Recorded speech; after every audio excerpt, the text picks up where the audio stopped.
അപ്പം ഇന്ന് independence day ബ്ലോഗാട്ടെ. ഞങ്ങൾ ഒരുങ്ങി ഡ്രസ്സൊക്കെ മാറി കുറച്ച് വൈകി, എന്നാലും നമുക്ക് ക്ലിയറില്ല ഫോണായതുകൊണ്ട് ക്ലിയറിലൊക്കെ കിട്ടി. ഇത് ഇവിടെ കുറേ കാണാനും ഇതിനൊക്കെ ഉണ്ട് കേട്ടോ. കുറേ വെള്ളച്ചാട്ടങ്ങളും അങ്ങനെ കുറേ രസമുള്ള സ്ഥലമാണ് ഇത് വരുന്നത്. നിങ്ങൾ യൂട്യൂബിലൊക്കെ കണ്ടിട്ടുണ്ടാവും ചിലപ്പോൾ.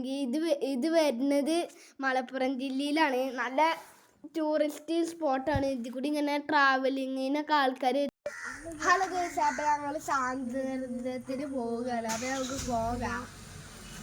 യൂണിഫോം ആട്ടോ ഞങ്ങൾക്ക് സ്കൂളിൽ പോകുമ്പോൾ അത് ഇട്ടാൽ മതി എന്നാ ടീച്ചർമാർ പറഞ്ഞ്. കളർ ഡ്രസ്സ് പറ്റൂല എന്ന് പറഞ്ഞു. അതുകൊണ്ടാണ് ഞങ്ങൾ യൂണിഫോം ഇട്ട് പോകുന്നത്. ഞങ്ങൾ തുറന്ന് വണ്ടിയിലൊക്കെ കയറി. ഞങ്ങളെ സ്കൂളിലേക്ക് ആകെ കുറച്ച് മിനിറ്റ് കൊണ്ട് എത്തിട്ടോ. പിന്നെ പ്രതിജ്ഞക്ക് നിന്നു. പിന്നെ എല്ലാവരോടും കൊടിയൊക്കെ പിടിച്ചിട്ട് ഞങ്ങൾ നിന്നു. പിന്നെ ടീച്ചർമാരെല്ലാ കുട്ടികളും നേരിക്കൊക്കെ നിർത്തി. പിന്നെ ഫോട്ടോഷൂട്ടിങ് ഇതൊക്കെ ഉണ്ടായിരുന്നു. പിന്നെ പാൽക്കോവൻ്റെ മുട്ടായി ഉണ്ടായിരുന്നു. പിന്നെ ഫസ്റ്റ് സെക്കൻഡ് അങ്ങനത്തെ അമ്മമാർക്കില്ലേ ഇത് ട്രോഫികളും ഉണ്ടായിരുന്നു ഒരു മത്സരത്തിൻ്റെ. പിന്നെ ഇത് ഓരോ കുട്ടികൾ ഉണ്ടാക്കി കൊടുക്കുന്നതാണ്. ഇതൊക്കെ നമുക്ക് അവിടെ കാണാൻ പറ്റും. ഷാബാസ് അങ്ങനെ എല്ലാവരും പതാക പിടിച്ച് നിൽക്കുകയാണ്. ഒരു ചെക്കൻ അവൻ്റെ അപ്പാൻ്റെ പതാക കൊടുത്തിങ്ങനെ. അപ്പം നമ്മളുണ്ടാക്കിയ വേണ്ടി നമ്മളതൊക്കെ ചെറുതാണ്. ചില കുട്ടികൾ വാങ്ങും ചെയ്തിട്ടുണ്ട്. ടീച്ചർമാരങ്ങനെ പറഞ്ഞാലും കുട്ടികൾക്കൊരു വിഷയമല്ല. കുട്ടികൾ പുറത്തുനിന്നൊക്കെ കണ്ട് മേടിച്ചു. പിന്നെ ഞങ്ങളെല്ലാവരും പതാകയ്ക്ക് വേണ്ടി സെലൂട്ട് അടിച്ചു. പിന്നെ ഞങ്ങൾ പതാക കണ്ട് പോക്കിയപ്പോൾ പോവാൻ പോയില്ല. പ്രതിജ്ഞ ചൊല്ലി, ദേശീയഗാനം ചൊല്ലി. പിന്നെ ചില കുട്ടികൾ ബലൂണൊക്കെ കൊടുക്കുന്നു.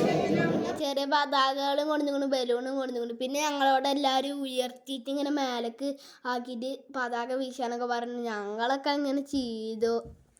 പിന്നെ ഓരോ കുട്ടികൾ പ്രസംഗിക്കുകയൊക്കെ ചെയ്തിരുന്നു. ചില കുട്ടികൾക്ക് വയ്ക്കണും ഉണ്ടായില്ല.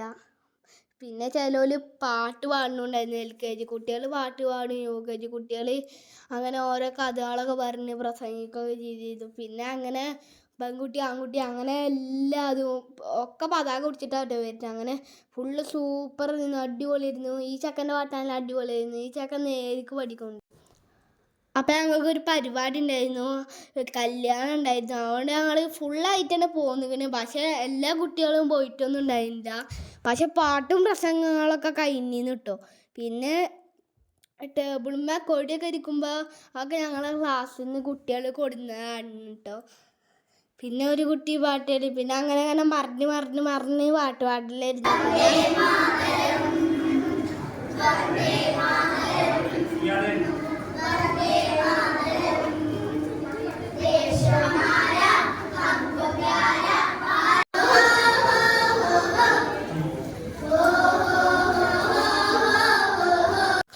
അപ്പം ഇത്രയൊക്കെ തന്നെയുള്ളൂ വീഡിയോ. അടുത്തൊരു വീഡിയോ കാണാം. ബൈ.